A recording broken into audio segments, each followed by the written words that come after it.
Hey, I'd like to welcome you to another episode of the Mission Matters Innovation Podcast, your source for all things innovation. My name is Adam Torres. You can follow me on Instagram at AskAdamTorres. Keep up with my book releases, book tour schedule, signings, all that other good stuff.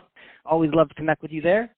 And as always, if you'd like to apply to become a co-author of one of my upcoming books, just head on over to the website, missionmatters.com, and click on Become an Author to apply. All right, so today I have Noel Coleman on the line, and he's president of enterprise over at doctor.com. Noel, welcome to the show. Thanks a lot, Adam. Really great to be here. All right, so excited to get to today's topic. So we're going to talk about the modern-day patient journey. But before we do that, let's get a little bit further into what you're doing over at doctor.com. Tell us a little bit more about the company, please. Yeah, absolutely. So Doctor.com is an organization that started in 2012, and we really focus on helping healthcare organizations, be it individual providers to hospitals and health systems and even payers and pharma companies, really be able to understand and manage that modern-day patient journey, like you're talking about, across all of the different industries. We've seen that a lot of industries have begun to see a lot of transformation and innovation around how consumers will find them. So if you take the example of the travel industry, rather than somebody sitting down at their table and trying to call and figure out, Delta and Southwest and all of that, and then look at the hotels and trying to go to each website, a lot of times they go to aggregators, they go to marketplaces, whether it be a Travelocity or something like that. Healthcare has begun to see a lot of that happening as well, and patients being online and really looking for the information across multiple websites for pattern recognition for the data that they find. And what we do is help them be able to get their data inventory into a usable, scalable format, and then be able to manage that across all those marketplaces very easily from a central dashboard. Man, that's great, and ultimately, and it's a great transition, by the way, to the modern day patient journey, and all this benefits. What this boils down to is that you're enhancing that journey, so that when somebody needs care, they're getting it faster, they're getting it from the right provider, and they're getting it correctly. So I love it, and I always say when I see smart people like you and the other people at Doc.com working on stuff like this, I'm like, oh, this is awesome. Keep figuring out those problems because we're all aging, myself included, and we're gonna need this stuff soon if you don't already, right? Oh yeah, no. This year has been. I've had more experience with the health systems personally than ever in my life, so I'm very glad that I understand this world. So let's dive a little bit deeper into this topic. So what do you find you've been doing this for a long time. What do you find are some of the challenges that either systems or providers typically have with this patient journey? Like, what are some of those like this? And I know it's going to vary, so I don't want to oversimplify. There's only so much we can do in a 10 to 15 minute episode. But Sure. That being said, I know certain themes tend to come up over and over and over again, and sometimes it's just like, we know how to handle that. Where do you find some of those themes are? So I think a lot of it comes down to legacy. The change in healthcare tends to be slow. Healthcare has a slow change pace, and it's kind of built into its culture, and for a lot of really good reasons, right? If you're trying to change something clinically, you want to make sure that you've tested it, it works, it's highly reliable before you start doing it at scale.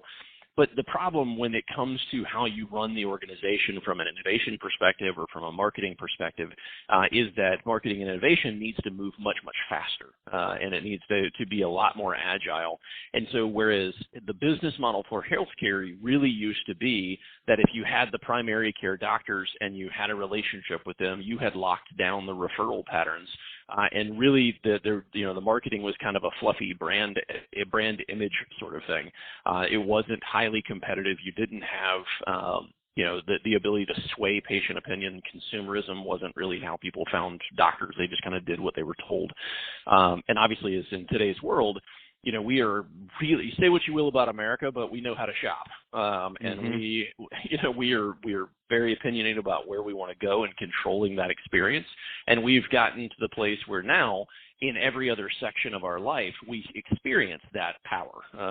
Everything from travel to retail to any experience we have a high level of personalization and control over that, except when it comes to healthcare. And so what organizations are really kind of struggling with is that legacy mindset of moving slow and really kind of a centrally controlled, they tell patients what to do kind of mindset it has come and gone. That mindset is now no longer how patients find, care and research care, but it is still obviously a lot of the way that it's set up from an infrastructure standpoint, everything all the way from IT up through, how marketing functions. And so it ends up becoming a little bit of a change management issue with how they run their business.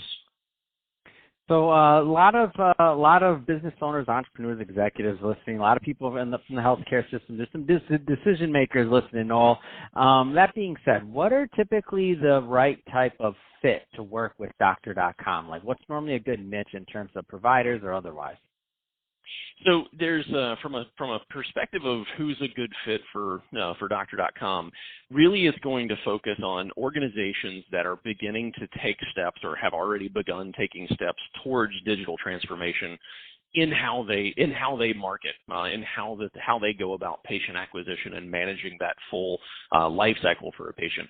What they'll realize when they start doing that is they realize that there's actually there are more endpoints digitally for people to come through, everything from their own website to mobile apps to third-party marketplaces, telehealth, those sorts of things, that they really have a hard time managing it and need tools to be able to help them make that process feasible without having to have armies of people manually doing things.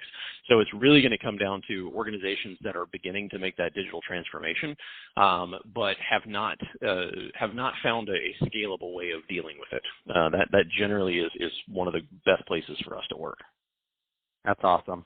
So if one of those organizations are listening and they want to connect with you and your team to learn more, what's the best way for them to reach out? Well, they could actually reach out to us at going to www.doctor.com. That will obviously get them there. They can also reach out to me personally on LinkedIn. My LinkedIn profile ends with Noel Coleman, so linkedin.com/in/Noel Coleman, and we can definitely have a conversation there. Fantastic. Well, Noel, really appreciate you coming on the show today and sharing more about all the great work that you're doing over at Doctor.com. And to the audience, as always, thank you for tuning in. Hope you got a lot of value out of this. If you did, don't forget to subscribe to the podcast, leave me a review on the Apple iTunes Store, and if you're watching this on our YouTube channel, Mission Matters Innovation, definitely give us a subscribe there, but also leave us some comments in the video. Love to know what kind of projects and things that you're working on. And Noel, thanks again for coming on the show. Absolutely, Adam. Thank you very much. It was fun.